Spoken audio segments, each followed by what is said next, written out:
Okay, so there is, I think, and this is where the skeptics may switch off, but everything in the universe is made of energy. Okay, we are all energy, our thoughts, emotions, who we are, the sky above us, the chair we're sat on.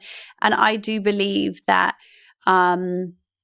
there is some energetic force greater than ourselves that with the power of manifestation you tap into and things seem to happen.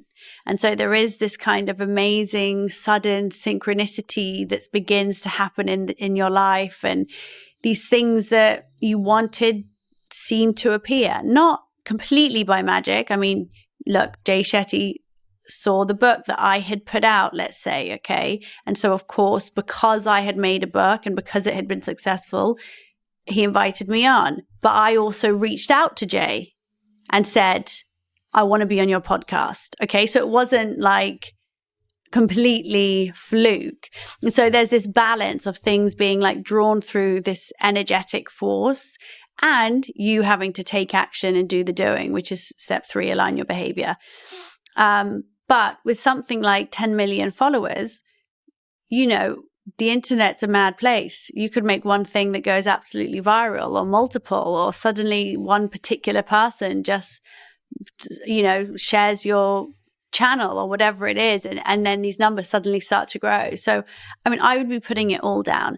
The only thing I wouldn't be putting down is something like win the lottery. Okay, because that is just luck.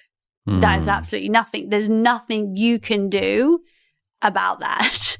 Like, you have no influence over those lottery numbers. Okay. So manifesting the weather to be nice on my wedding day, probably a bad idea. Probably, because I can't really do anything you about the weather on my wedding day. Yeah. Okay.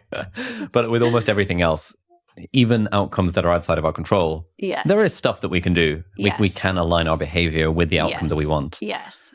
And so to become the sort of person that Jay Shetty would have on their show, you write a book, that's actually good. And then you reach out to him and be nice. And it's like, you know, then these things are not as out of reach as they might initially seem.